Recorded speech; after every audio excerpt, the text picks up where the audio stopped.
Sa isang bansang puno ng ingay ng politika at kontrobersya, sino ang nagsasabi ng totoo? Sino ang nasa panig ng bayan? Welcome to Bayang Pinas, ang news channel na hindi takot maglatag ng katotohanan. Dito, pinag-uusapan natin ang mga isyong may kinalaman sa kinabukasan mo, politika, pamahalaan at ang tunay na kalagayan ng ating bansa. Hindi kami bayad, hindi kami bulag. Sa Bayang Pinas, ang boses ng mamamayan ang tunay na headline. Kaya kung sawang-sawa ka na sa mga baluktot na impormasyon at scripted na kwento, dito ka na. Dito sa Bayang Pinas, tayo ang bantay at boses ng bayan. Kung gusto mong manatiling mulat at informed, don't forget to like, share, and most importantly, subscribe dahil sa panahon ngayon, ang kaalaman ay kapangyarihan. Ito ang Bayang Pinas, balitang totoo, pusong makabayan para sa sambayanang Pilipino. Tara na't alamin ang tunay na balita. Pala siya, nagfi-feeling matangkad lang ang walang niya. Oo, nagfi-feeling sexy, hindi pala siya sexy. Oo. Pero, diretso eh. Oo, parang balikat. Pagpapaana. Ang bihirang buhay. Maraming salamat na rin dahil yung pangako niyang Ray-Ban ay finally natupad na. O di meron na naman akong pasalubong sa ibang tao. Biro lang ha. Hindi ko pamimigay yun. Sige, wag kang mag-alala. Ilalagay ko lang sa cabinet ko yun. Ilalak ko lang yun ha. Hanggang mabulok. Anyway, maraming salamat ha sa inyo. Yung mga kababayan natin dyan. Lalong-lalo na yung sumama sa atin sa last day natin. Kahit uwing-uwi na ako, ayaw pa nila akong pauwiin. Salamat po sa inyo ha. Thank you very much. Anyway, eto na nga. Alam nyo mga kaibigan, pag-usapan na natin itong mga nangyayari sa Pilipinas. Ako kasi, to be honest, hindi ako na-amaze. Sa totoo lang, medyo pasensya na ha. Alam mo naman ako, minsan iba rin ang nasa isip ko eh. Hindi ako natutuwa. Honestly hindi po ako natutuwa kasi puntirya sila ng puntirya sa mga kontraktor. Alam mo, there's nothing wrong with the contractor. Honestly baka sabihin mo naman, Banat Bay, kita mo na nga naging maluho. Oo, tama, naging maluho. Tama yun. Di ba, ginagawan pa nga natin ng reaction yung mga nepo babies. Oo, tama yun. Pero tandaan ninyo, sila ay private citizen.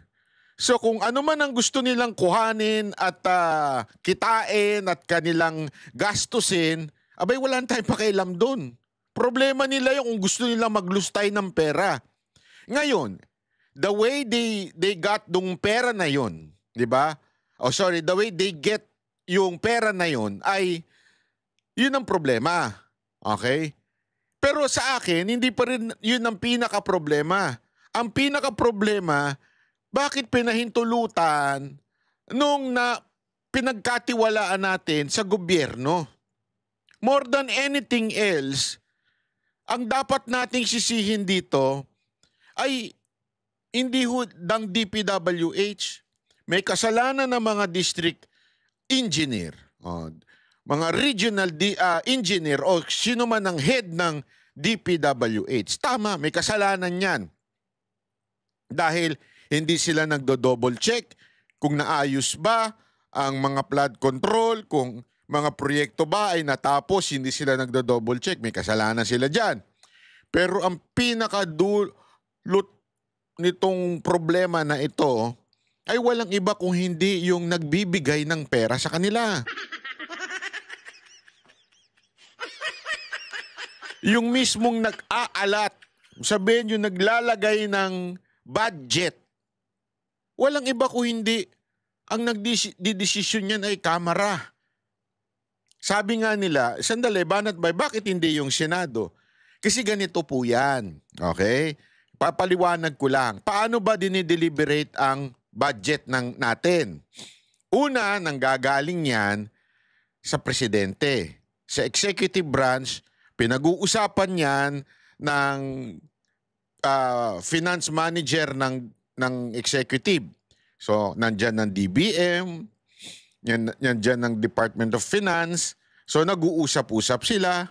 at gagawa sila ng budget. Okay? Ngayon, i-deliberate na ngayon to sa Kamara, sa Senado. May mga tatanungin, bakit ganito, bakit ganyan, ito, yung mga budget. After nun, magsasama ngayon ang Senado at ang House of Representatives o ang Kamara. Magsasama sila, ang tawag doon, BICAM. Okay. So sa BICAM, sino nandyan?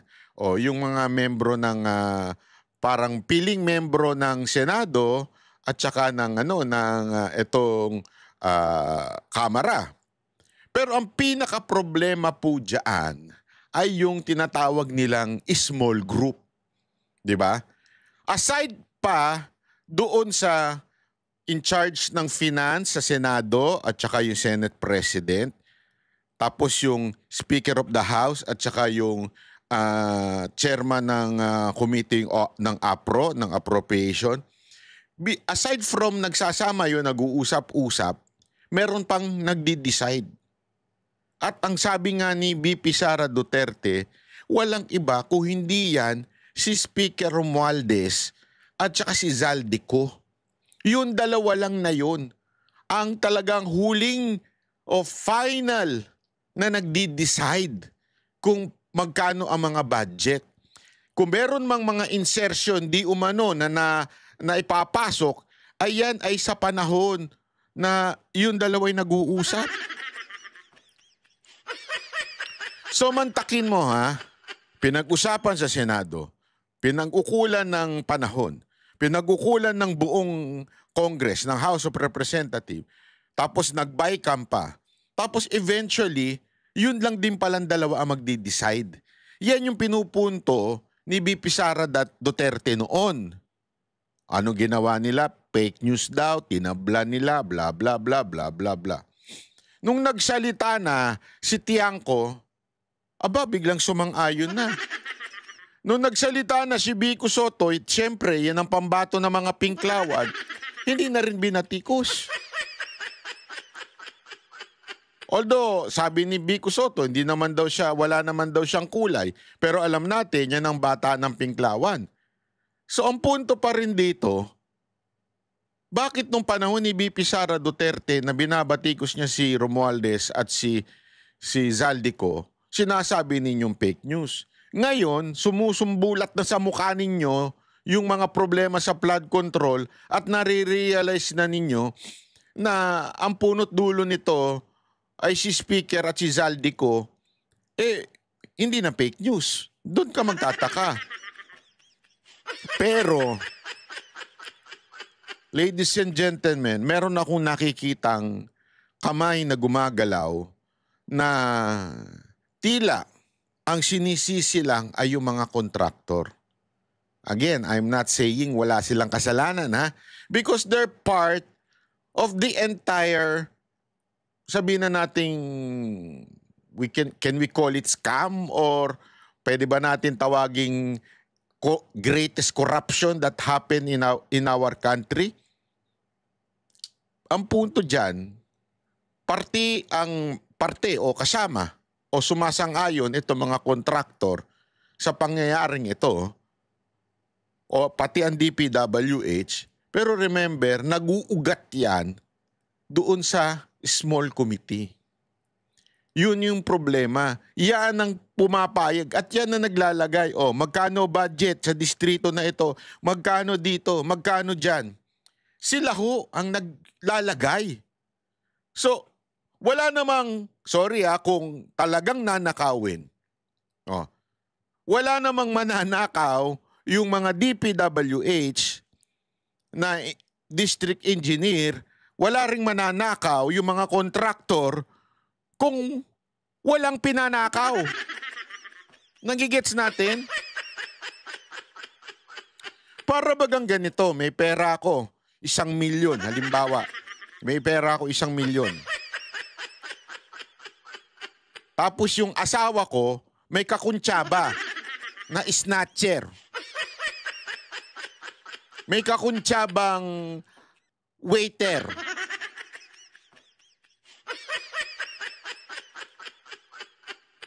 Ang gagawin nung yung asawa kong mukhang pera, halimbawa, ay sasabihin niya sa akin, oh, sweetheart, iwan mo yung 1,000,000 mo dyan sa mesa ha. Tapos alika, maglampungan tayo.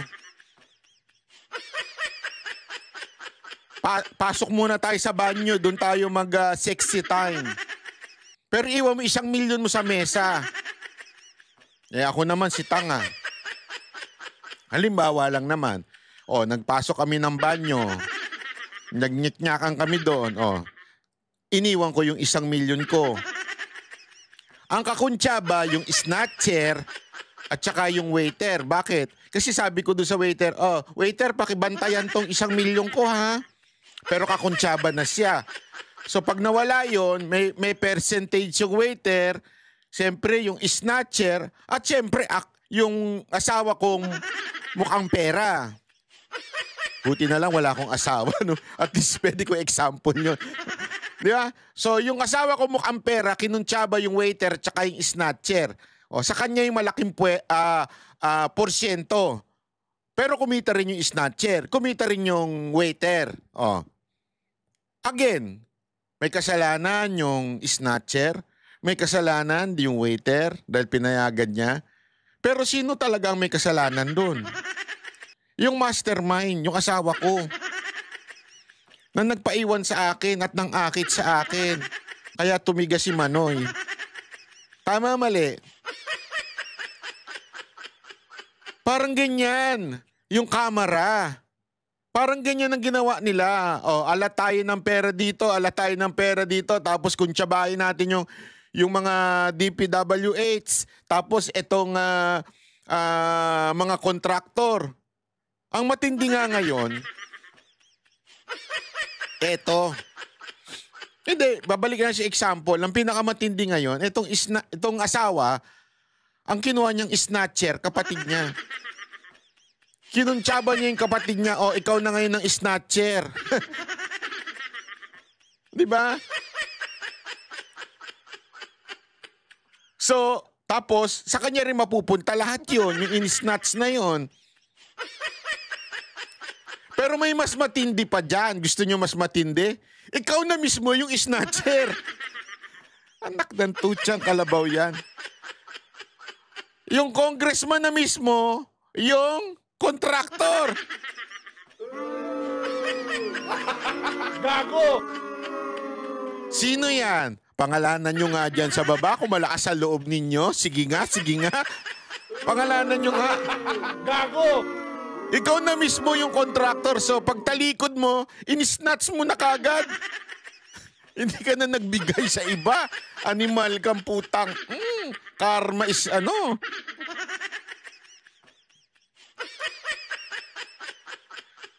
Sige nga, ano ba yung sinasabi mo, Banat Bay? Eto, paano natin ha? Ito kasi nangyari. Ito, Pasok! When you were here, I think the other week, meron kang sinasabi nga na yung issue sa'yo at the time na hinihingi mo yung report ng small committee. Wala yun, So hanggang, hindi ba yun naka sa loob dun sa USB na gusto mo ibigay? Okay, ganito. Yung small committee report, wala na. Ayaw nga lang ibigay. Kaya nga kailangan si Saldico na lang diba? Magpaliwanag. Ayaw naman nila patawag si Saldico. So, sino magpapaliwanag ng small committee? Yung USB, okay. Yung USB, bakit ba ako nagdala ng USB? Kasi, di ba, sabi ko, bakit itong mga pinagpalang party list, ilan lang sa pinagpalang Sino ba yung mga pinagpalang party list na yan? Sige nga, na magkaalaman. Party list. Kunyari, yung Ako Bicol, na kung saan party list si Saldico. Ay, naku po! Si Ako Bicol. Ano na Ako Bicol? Oy, Saldico, hindi ako nagsabi nito, ha? Si Tiangco ang nagsabi nito, hindi ako. Okay? Meron siyang projects na naipasok doon sa BICAM, pero hindi to rinilisa. Pero naka-record sa GAA na meron siyang 2,295,000,000 worth of projects under Ako Bicol. Okay? Magkano? Ulitin natin. Magkano daw yung ipinasok? 2,295,000,000 worth of 2 billion and... basta 2 billion and 95 million? hindi to rinilisa. pero naka-record sa GAA na meron siyang 2,295,000,000 worth 2,295,000,000. Ay, grabe naman yun. Agoy. 2 billion? Pwede ka na. Nako. of projects under Ako Bicol. Okay? Na dinala sa kung saan distrito. Ang BHW party list sa pamangkin niya to kay Angelica. 2,064,000,000. Nako, doon sa pamangkin naman, 2 billion. Another 2 billion. Ang hirap ng bilangin no, pag sobrang dami. May million pa kasi. 2 billion plus million. Ay, nako, grabe yan. Okay. Ang nakapangalan kay Congressman Saldico. Hoy, yung host, bawal ka mag-wow. Bawal ka mag-wow. Baka mamaya marinig ka ni Saldico. Gago! Alam mo naman yun. As Saldico. No? Kasi doon, makikita mo yan eh. Makikita mo kung sino yung proponent o sino yung request o requestor, proponent, proposer, at saan distrito pumunta, di ba? So, under Saldico as proposer is 13,803,693. Oh, si Saldico lang yung nag-alat daw doon sa mga iba't ibang distrito, umaabot ng 13 billion. Agoy, Saldico, paano na to? Where are you? Saan ka na ba? Magsalita ka. Gusto kitang ipagtanggol. Hindi totoo to Nakawawa naman si Saldico. Gusto ko siyang ipagtanggol kasi kaliwat kanan ng binabanggit ang pangalan niya. Naawa ako sa kanya. Naniniwala ako na hindi siya kurap. Naniniwala ako na hindi ka kurap, Saldico. Gusto kita ipagtanggol. Where are you na? Asan ka na? Ba't di ka makapagsalita? Ipagtatanggol kita. Hindi ko papayag ng ganire na nilalapastangan nila ang iyong pangalan. Gago!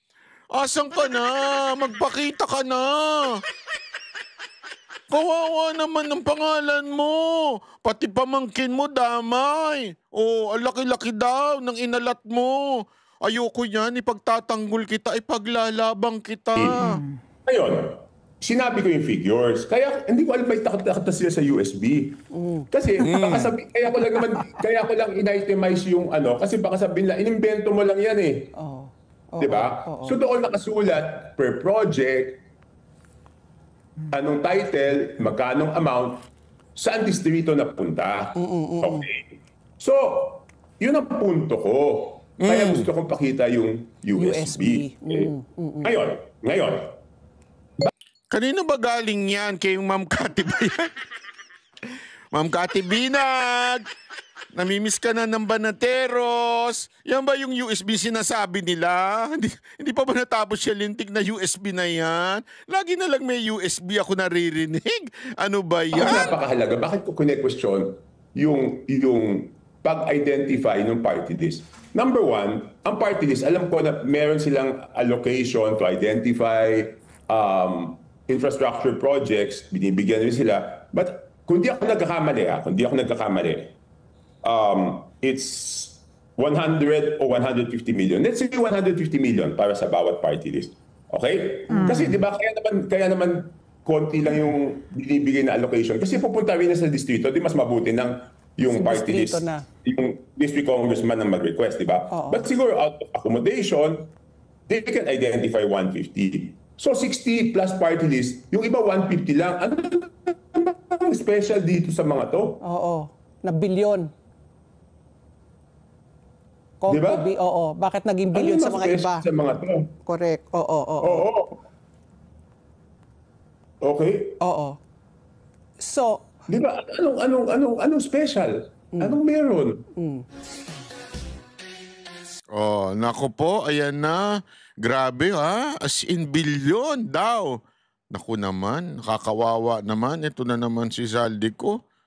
Naku, ayan tuloy dahil dyan at gustong ipatawag ni Tiangco. Ito si Saldico, ayan, nag-away sila sa kamera, nag-away-away na sila. Kainitan naman sa kamera matapos pagtalunan ng mga kongresista kung dapat bang ipatawag si Congressman Saldico sa pagdinig tungkol sa anomalya sa flood control projects. Si Co ang dating House Appropriations Committee Chairman nang ipasa ang 2025 budget na may questionable insertions. Nasa frontline ng balitang yan si Marian Enriquez. Kasi simula pa lang, mainit agad ang sagutan ng mga kongresista sa investigasyon ng House Infrastructure Committee tungkol sa anomalya sa flood control projects. Gusto kasing imbitahan ni Senior Deputy Minority Leader Edgar Erice, sina dating House Appropriations Committee Chairman Zaldico at dating Senate Finance Committee Chairperson Grace Poe. Sila ang in charge sa Bicameral Conference Committee noon para sa 2025 budget kung saan nagkaroon umano ng insertion sa budget. Sapagkat yung mismong pagpoproseso ng mga insertions na ito ay nanggaling sa kanilang mga tanggapan. Hindi nila kaya i-dispute yung sinabi ko na 2025 budget is the most corrupt budget ever passed in the history of Congress. So I second that motion, Mr. Chairman. Oh, yon. Kita nyo na, sabi ni Erice, ipatawag na yan.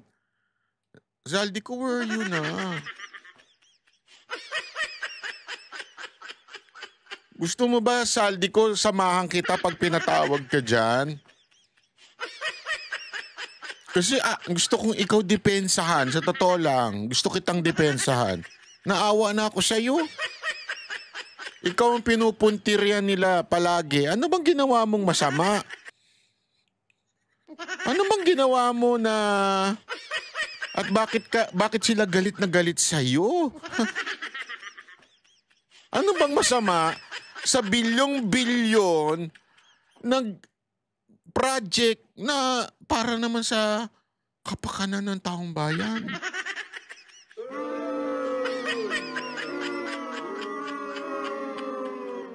Mantakin mo, concern ka lang naman sa taong bayan kaya nag-alat ka ng bilyon-bilyon sa mga distrito.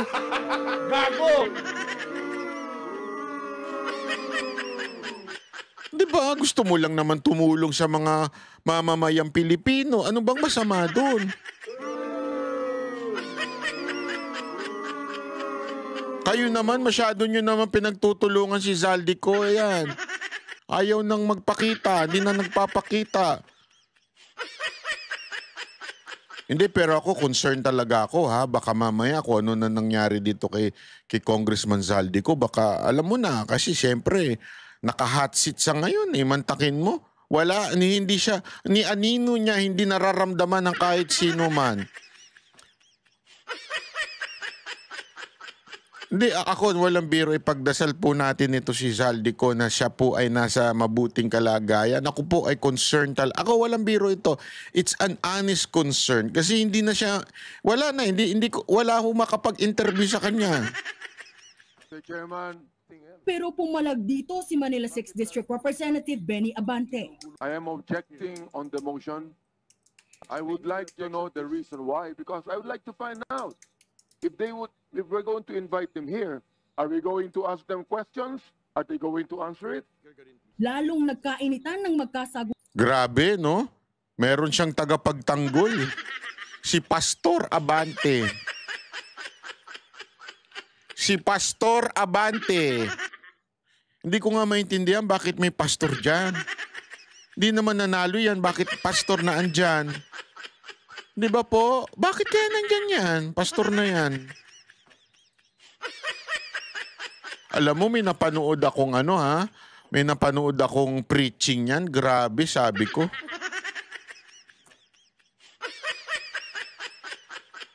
May messianic tendency itong pastor na ito nung napanood ko yung video na yon. Yung sinabi niyang siya daw ang matinding pinagpala sa kanilang malupit. Ay, nako, grabe. Tuloy. Sina House Deputy Speaker Janet Garin at Navotas Representative Toby Chanco. Under the name of Congressman Zaldico, ang insertion sa BICAM as proponent siya is 13,803,693,000. And we do not want to invite him as a resource person. Mr. Chair, sorry. Comsec, can you show this para lang sabihin hindi ako Mr. Chair, with nagsisinto? due courtesy. Wait, I have the floor. Yeah, i-correct I have mo the lang. floor. Yeah, but I have! Bigay nyo nga yung floor max dyan. Yung floor wax dyan, ibigay nyo. Kasi ito si Garin eh. Hindi, ako nagtatanong lang ha. Ito tanong lang, seryosong tanong lang ito.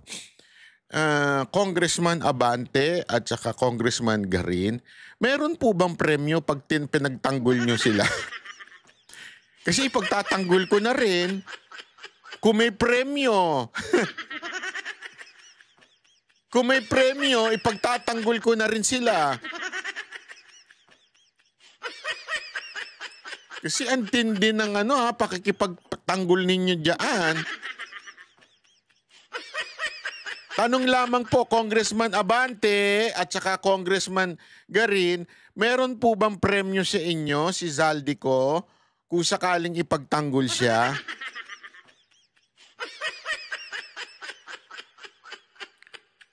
Para kung meron, pagtatanggol ko na rin siya. Hindi, ako'y nagtatanong lang. Seryosong tanong ito, nangangailangan tayo ng panglamyerda, ganun ba? Para kahit papaano, mahanay naman ako sa mga nipo babies. Di ba? Kahit wala akong baby, at least maging nipo babies din naman ako. I have the floor. I have the floor. Dahil dyan, sinuspindi muna ang pagdinig. Pinagpaliban din ni Erice ang kanyang mosyon na imbitahan sina Ko at Poe rito. Patitingnan daw muna niya kung ang 100 billion pesos na isiningit noong 2025 ay may ghost projects. Nang gumulong na ang interpelasyon, umamin ang sinibak na si Bulacan 1st District Engineer Henry Alcantara na siya mismo ang nagpanukala ng mga questionableng flood control projects na pinuna ni Pangulong Bongbong Marcos sa Alam mo ito kita ninyo yung packaging dito sa kamera. Etong ilang nating mga congressman, halimbawa yan si Tiangco, si Erice, si Ungab, sinasabi, sandali, ang punat, dapat ang tanongin natin dito kung sino yung nag-alat dun sa mga proyekto na ito. Nakamembro natin. Dapat ipagpaliwanag natin sila. Okay? Alam mo, tama yan. Kasi alam mo, before anything else, lalo na sa mga organisasyon, bago ka pumuna ng iba, halimbawa, nalulugi na negosyo mo, di ba? Ang una mong titignan, sandali, may problema ba tayo sa restaurant natin? Bakit mas maraming kumakain doon sa kabilang restaurant? May problema ba sa atin? Alamin mo ngayon yung mga ginagawa ng cook mo, chef mo, o ng iyong mga waiter, tingnan mo yung presyo. Titignan mo muna sarili mo bago ka pumuna ng iba. Kasi may problema. Dito sinasabi nila, sandali, bago tayo maghanap ng mga lintik na kurap dyan sa labas, tingnan muna natin, bakit ba nangyari ito? Bakit ba nagkaroon ng mga proyektong ganito? Ganon sana. Kaya lang, yung mga katulad ni Abante at saka ni Garin, abay, napaka-titikas ng mga defender. Kesa na yun ang tinitingnan, pati ito si Chua, tingnan nyo anong pinupunan nila, yung mga kontraktor, DPWH. Again, walang problema. Kung punahin mo yung mga yan, mga DPWH, mga kontraktor, walang problema dyan. But remember, they are just tools. Tools lang sila ng quote-unquote masasabi ninyong maanumalyang proyekto. Pero sino ang naglalagay ng pondo diyan? Yan ang dapat nating alamin. Ngayon kasi mukhang ang tindi ng kumukumpas, pansinin ninyo, ang tindi ng kumukumpas. Nasisihi ng mga kontraktor, sisihi ng DPWH engineers. Oo, meron problema sa kanila meron. Pero bakit hindi natin alamin ang punot dulo? Sino ba ang nag-alat dyan? Siyempre, mahirap ang maging pangit tuloy. Di ba? So, walang politiko na involved dito. Kayo po ang nag-propose na ito. Ayaw, nililinis na. Linisin natin ang kasamahan natin. Sir, Representative Akop. So walang politiko lumalapit sa iyo, walang nag-aano sarili mo ito, ikaw lang ang dapat mapahamak. Tingnan nga natin ang sagot. Yes, Your Honor. Yon. Next time, appoint ka uli. Inamin din ni Alcantara na may kapabayaan siya sa mga proyekto.